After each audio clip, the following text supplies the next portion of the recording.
Okay, I know that a lot of my stories are about serious subject matter, and I got a message asking me if I would post a video that was just a little more light.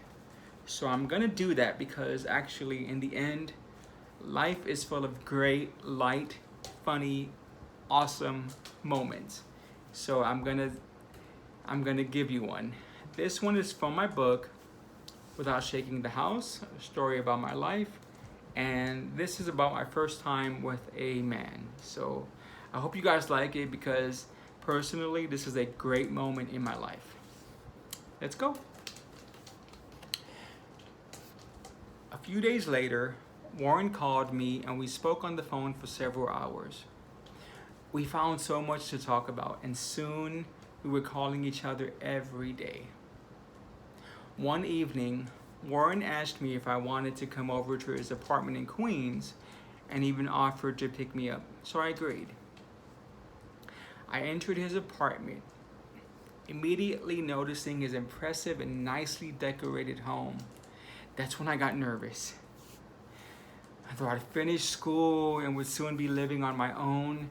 There was this part of me that still felt like a little welfare child, and I really just wanted to be an adult around him and hoped that he'd want to be my friend after that night. I prayed I didn't do anything stupid or childish.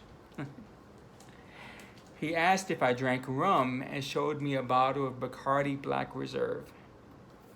He said he'd been saving it for a special occasion. We took shots of the rum and we talked and went through his photo albums.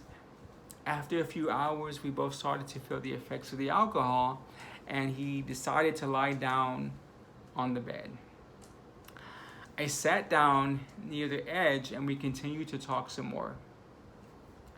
I asked him questions about his past with Jasper, then some other general questions about his sexuality. He then asked me if I'd ever done anything with a man before. I answered no, and he offered me a spot to lie down next to him. I nervously declined, and he smiled and promised that he wouldn't try to rape me if I did. I sat there thinking about how attractive he was and trying to stop the room from spinning. I definitely had a good buzz. And I finally decided to lie down. He turned on to his side. We continued to talk, and though I was still a little nervous, I started to get comfortable with him. I think he noticed because he started to stroke my hair, but asked if I wanted him to continue after the first few strokes. I nodded, and after a few minutes, he looked at me with the deepest and most intense eyes I'd ever seen, and he said the words I thought no one would ever say to me. You are so beautiful.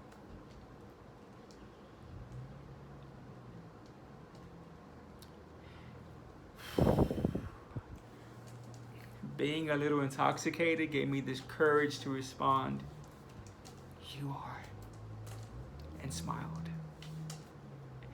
He leaned over, and as our lips gently touched, a million questions ran through my head. Am I doing this right? Should I be doing this? Is that his tongue?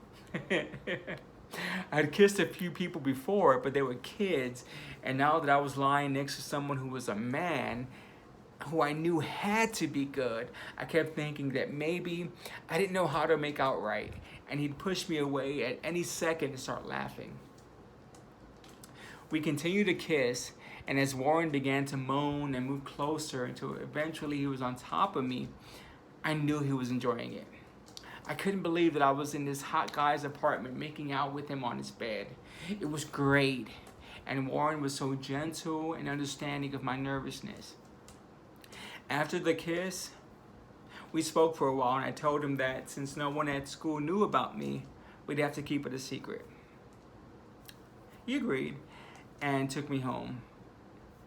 I went straight to my bed, only to spend most of that night wide awake, thinking about him.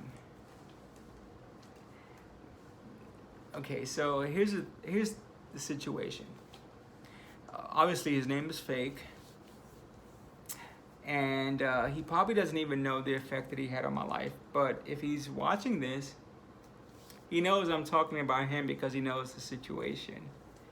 It was a great moment in my life. It really was. It helped define who I was. It helped bring some sense of just, the stuff that people go through when they're 14, 15, 16, with their first crush, their first, boyfriend, girlfriend. For most gay people, you don't have that. It doesn't come until for a lot of gay people, it doesn't happen until you're in your 20s. Luckily for me, I was 17 at the time, but it was still like this foreign thing. It was something I thought would never happen to me, or at least not in that moment. It was a special moment. I will never forget him. He's probably moved on, and I'm just some rando, some Marlon Rando. That's what I call him. But to me, it was magical.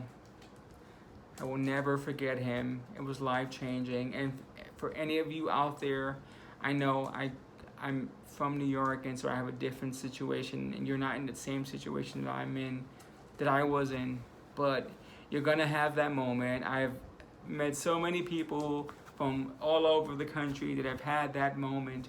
You're gonna have it. So if you're sad, if you're depressed, if you're just wondering what's life holds for you, just know you're gonna have that moment. It's gonna be great. It's gonna be amazing. It's gonna change your life. And after that moment, things will be so much more clear. Your path, your direction, what you know about you, who you are, will become so much more evident that whatever pain, whatever sorrow that you have at the moment, it's so gonna be worth it. It's so gonna be worth it at the end, okay? So please like, subscribe, comment. Let me know what you think of this video. Let me know my book. I'm not trying to market it, but there's a lot of good, high and low moments of just a normal guy. So if you have questions, if you want to hear more excerpts from my book, if you want whatever story you want, I'm sure there's something in my book that kind of covers it. So just let me know, okay? Whatever you want. If I have it, I will give it to you. Okay? Bye.